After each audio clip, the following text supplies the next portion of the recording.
श्वेत ऋषे महारूढ़ा श्वेतांबरधरा शुचि महागौरी शुभम दद्यान महादेव प्रमोददा। इसका अर्थ है माँ दुर्गा का 8वां स्वरूप है महागौरी का। देवी महागौरी का अत्यंत गौर वर्ण है। नमस्कार। नवरात्रि में 8वें दिन महागौरी की पूजा की जाती है। नाम से ही प्रकट है कि इसका रूप पूर्णतः गौर वर्ण है।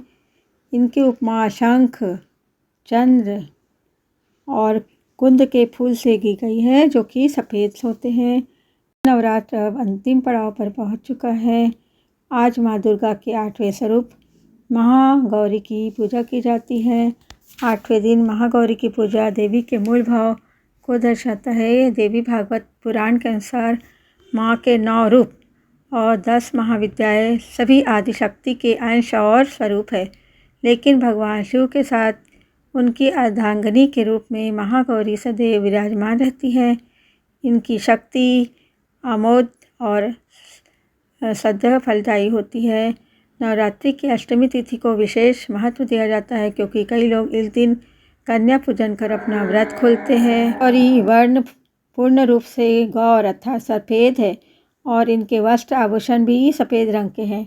माँ का वाहन ऋषभ अर्थात बैल हैं, वो भी सफ़ेद। माँ के दाहिने हाथ अभय मुद्रा के रूप में है और नीचे वाला हाथ में दुर्गा शक्ति का प्रतीक त्रिशूल है।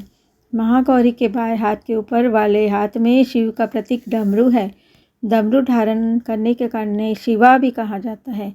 माँ के नीचे वाला हाथ अपने भक्तों को अभय देता हुआ वर मुद्रा में है। माता का यह रूप शांत मुद्रा में ही दृष्टिगत है। इनकी पूजा करने से सभी पापों का विनाश होता है। भागवत पुराण के अनुसार देवी पार्वती का जन्म राजा हिमालय के घर हुआ था। देवी पार्वती को मात्र 3 वर्ष की उम्र में अपने पूर्व जन्म की घटनाओं का आभास हो गया और तब से ही उन्होंने भगवान शिव को पति के रूप में प्राप्त करने के लिए तपस्या शुरू कर दी थी। अपनी तपस्या के दौरान माता केवल कंदमूल, फल और पत्ती का ही आहार करती थी। बाद में माता ने केवल वायु पीकर तप करना आरंभ कर दिया। तपस्या से देवी पार्वती को महान गौरव प्राप्त हुआ था, इसलिए उनका नाम महागौरी पड़ा। इस दिन दुर्गा सप्तशती के मध्यम चरित्र का पाठ करना विशेष फलदायी होता है। माता की तपस्या से प्रसन्न होकर भगवान शिव ने उनसे गंगा स्नान करने के लिए कहा। जिस समय माँ पार्वती स्नान करने गई तब देवी का एक स्वरूप श्याम वर्ण था, उसके साथ वो प्रकट हुई जो कौशिकी कहलाई, और एक स्वरूप उज्ज्वल चंद्र के समान प्रकट हुआ जो महागौरी कहलाई। गौरी रूप में माता अपने हर भक्त का कल्याण करती है और उनकी समस्याओं को मुक्त करती है, मतलब उनकी समस्याओं का समाधान करती है। जो व्यक्ति किन्हीं कारणों से 9 दिन तक उपवास नहीं रख पाते हैं, उनके लिए नवरात्र में प्रतिपदा और अष्टमी तिथि को व्रत रखने का विधान है। इससे 9 दिन व्रत रखने के समान फल मिलता है। माँ महागौरी धन ऐश्वर्य प्रदानी, चैतन्यमयी, त्रैलोक्य पूजा मंगला, शारीरिक, मानसिक और शारीरिक ताप का हरण करने वाली माता महागौरी को सबका प्रणाम है। स्वरूप की पूजा करने से सभी ग्रह दोष दूर हो जाते हैं। माँ महागौरी का ध्यान, स्मरण, पूजन, आराधना से दाम्पत्य सुख, व्यापार, धन और सुख समृद्धि बढ़ती है। मनुष्य को सदैव उनका ध्यान करना चाहिए। इनकी कृपा से अलौकिक सिद्धियों की प्राप्ति होती है। ये भक्तों के कष्ट जल्दी ही दूर कर देती है एवं इनकी उपासना से असंभव कार्य भी संभव हो जाते हैं। ये मनुष्य की वृत्तियों को सत्य की ओर प्रेरित करके असत्य का विनाश करती है। भक्तों के लिए यह देवी अन्नपूर्णा का स्वरूप है, इसलिए अष्टमी के दिन कन्याओं के पूजन का विधान है। ये धन, वैभव, अन्न, धन और सुख शांति की अधिष्ठात्री देवी है। प्रश्न आता है कि हम देवी की पूजा क्यों करते हैं। उसी से संबंधित बातें हैं कि देवी का रूप प्रकृति की तरह रहस्यपूर्ण है। यह जीवन में ऐश्वर्य और प्रसन्नता देने वाला है। माँ भगवती ऐसा वट वृक्ष है जिसे जीवन की हर बेला अपने बृहद रूप में फैलाती है। देवी को प्रकृति रूप में भी माना जाता है। अगर धरती माँ के रूप में वे भूमि है तो हिमालय पुत्री गंगा भी है। अपने इन रूपों में वे धरती पर आकर मानव मात्र को दुखों से मुक्त करती है। वे मनुष्य को पाप दोष से निजात दिलाकर उनका कल्याण करती है, उनको ज्ञान देती है। ममतामयी माँ दुर्गा अपने भक्तों की प्रार्थना, अपने बच्चों की पुकार अतिशीघ्र सुनती है। वो इस सृष्टि की पालनहार है, वे ही संहारणी है, वे सर्वस्व प्रदान करने वाली है। भक्त माँ से इस ऐसी प्रार्थना करते, मुख में चंद्रमा की शोभा धारण करने वाली माँ, मुझे मोक्ष की इच्छा नहीं है, संसार के वैभव की भी अभिलाषा नहीं है, न विज्ञान की अभिलाषा है, अब इच्छा अपेक्षा है, न सुख की आकांक्षा। शक्ति यानी कि देवी अर्थात विशुद्ध चेतना समस्त रूपाकारों में व्याप्त है। प्रत्येक नाम और प्रत्येक रूप में एक ही चेतना को पहचानना नवरात्र का उत्सव है। नवरात्र का उत्सव प्रार्थना और उल्लास के साथ मनाया जाता है। यह अवधि आत्म संप्रेषण और मूल की ओर वापस जाने का समय है। कायाकल्प के इस समय में प्रकृति पुराने को झाड़ पोंछ कर अपना नवीनीकरण करती है। वेदांत कहता है कि पदार्थ अपने को बार बार पुनः रचने के लिए अपने मूल स्वरूप में वापस चला जाता है। रचना चक्री होती है। हम लोग पढ़ते हैं केमिस्ट्री में आवर्स, तो बार बार उस चीज़ की पुनरावृत्ति होती है। तो जो रचना है वो चक्री होती है, बार बार पुनः अपने पुराने स्वरूप में वापस आती है, रेखी नहीं होती है। नवीनीकरण की सतत प्रक्रिया में प्रत्येक वस्तु की पुनः निर्मित होती है, लेकिन मानव चेतना सृष्टि के इस नित्य क्रम में पिछड़ी रह जाती है। नवरात्र का त्यौहार हमारे लिए अपनी चेतना को उसके मूल पर वापस ले जाना संभव बनाता है। उपवास, प्रार्थना, मौन और ध्यान के द्वारा भक्त चेतना के मूल तक पहुंच जाता है।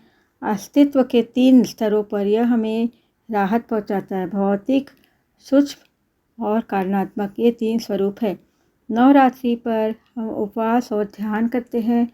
उपवास शरीर को विष मुक्त करता है, मौन वाणी को शुद्ध करके मस्तिष्क को आराम पहुंचाता है, और ध्यान आपको अपने अस्तित्व के भीतर की गहराई में ले जाता है। भीतर की यात्रा हमारे नकारात्मक कर्मों को निर्मूल करती है। नवरात्र का पर्व आत्मा या प्राणों का एक उत्सव है, जो जड़ता रूपी भस्मासुर, दुराग्रह रूपी रक्त बीज, विवेकहीन तर्क रूपी चंड मुंड और धूमिल दृष्टि रूपी धूम्रलोचन राक्षस है, उनकी जीवनी को शक्ति की ऊर्जा के स्तर को ऊपर उठाकर काबू करता है। नवरात्र के 9 दिन ब्रह्मांड की आदि त्रिगुणात्मकता के उत्सव का भी एक अवसर है। हमारा जीवन 3 गुणों से संचालित होता है, लेकिन हम उनको शायद ही कभी पहचानते हैं। नवरात्र के पहले 3 दिन तमोगुण के हैं, अर्थात 3 दिन, और अगले 3 दिन रजोगुण के हैं, और अंतिम 3 दिन सतोगुण के हैं। हमारी चेतना तमोगुण और रजोगुण से पार आकर अंतिम 3 दिनों में सतोगुण में पुष्पित होती है। जब भी सतोगुण जीवन को शासित करता है, विजय अनुगमन होता है। ये 3 आदि गुण ब्रह्मांड की स्त्री शक्ति माने जाते हैं। नवरात्र के दौरान मातृशक्ति की पूजा से हम तीनों गुणों में सामंजस्य करके वातावरण में सत्व का उत्कर्ष करते हैं। इसलिए असत पर सत्य की विजय के रूप में नवरात्र का उत्सव मनाया जाता है। वेदांतिक दृष्टिकोण से यह प्रत्यक्ष अनेकता पर संपूर्ण एकात्मकता की विजय है। ज्ञानी व्यक्ति के लिए समस्त सृष्टि जीवन है। जिस तरह बच्चे हर वस्तु में जीवन देखते हैं, उसी तरह ज्ञानी भी हर वस्तु में जीवन को पहचानता है।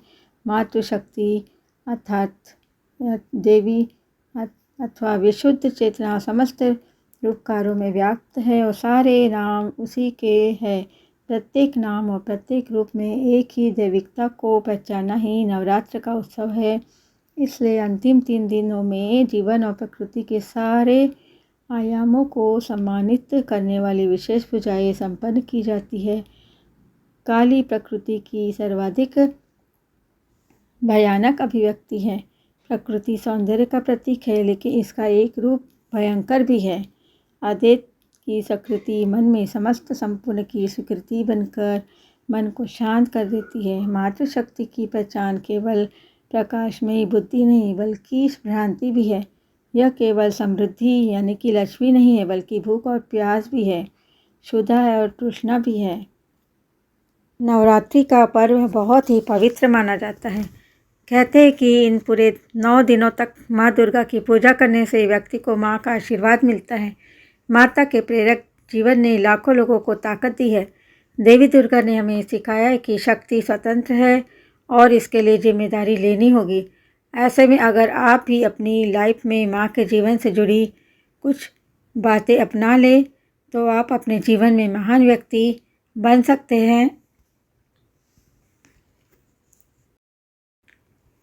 देवी दुर्गा की मनमोहक मुस्कान आकर्षित करती है और यह मुस्कुराहट दर्शाती है कि कोई भी स्थिति कितनी भी कठिन क्यों न हो, हमेशा खुद को शांत और केंद्रित रखना चाहिए, तभी व्यक्ति आगे बढ़ सकता है। नवरात्रि में 9 अलग अलग रूपों में प्रकट होती है माँ। स्कंद माता, कुष्मांडा, शैलपुत्री, कालरात्रि, ब्रह्मचारिणी, चंद्रघटा और सिद्धिदात्री। इससे हमें यह सबक मिलता है कि हमें स्थितियों के अनुसार नई शैली, ढंग या रूप को अपनाने के लिए हमेशा तैयार रहना चाहिए। अगली बात हम ये सीख सकते हैं, कुछ न कुछ हमेशा सीखते रहना चाहिए। धार्मिक कथाओं से हमें पता चलता है कि माँ दुर्गा ब्रह्मा, विष्णु और शिव की शक्ति को इकट्ठा करने के बाद दुनिया को बचाने के लिए बनाई गई थी। इससे हमें यह सीख मिलती है कि जीवन में खुला दिमाग रखकर कुछ न कुछ सीखते रहना चाहिए। अगली चीज़ है खुद पर विश्वास। देवी दुर्गा का संपूर्ण अस्तित्व शक्ति को महसूस करने और डर पर काबू पाने के बारे में है। माँ की तरह आपको बस खुद पर विश्वास करना है और हार मानने के विचार को ख़त्म करना है, क्योंकि सफलता कभी कभी लंबी अवधि में मिलती है। नवरात्रि में केवल कन्या पूजन ही नहीं, सभी नारियों को सम्मान देना चाहिए। शारदीय नवरात्र का पर्व अभी जारी है। केवल 2 दिन शेष है। 22 और 23 अक्टूबर महाअष्टमी और महानवमी का पर्व मनाया जा रहा है। इस दौरान दुर्गा पूजा का भव्य आयोजन भी होता है। 9 दिवसीय पर्व के समापन में कन्या पूजन किया जाता है, जिसमें देवी को स्वरूप मानकर नन्ही कन्याओं को भोजन कराया जाता है। बाद में उनको दान और तोहफे भी दिए जाते हैं। नवरात्रि का पर्व नारी के सम्मान का प्रतीक है। 9 दिनों तक नव दुर्गा के 9 स्वरूपों की उपासना होती है। कहते हैं कि जिस घर में माता की पूजा होती है वह सुख समृद्धि वहाँ बनी रहती है। देवी पूजा महत्व माता की प्रतिमा की पूजा मात्र नहीं है, बल्कि यह पर्व माँ, बहन, बेटी, समाज की हर नारी के सम्मान का पर्व है। ऐसे में सिर्फ कन्या पूजन ही नहीं, महिलाओं का भी सम्मान करें। अगर आप देवी पूजा करते हैं तो महज नवरात्रि के मौके पर ही नहीं, बल्कि महिलाओं के प्रति आदर सदैव बनाए रखें। इस नवरात्रि देवी के सामने महिला सम्मान का संकल्प ले और अपने आचरण में कुछ बदलाव लाए, ताकि माँ, बेटी और समाज की हर नारी सुरक्षित व सम्मानित महसूस कर सके। और आप अपने घर की महिलाओं को, जैसे माँ, बहन, बहू, बेटी, पत्नी, इनको भी सम्मान दें।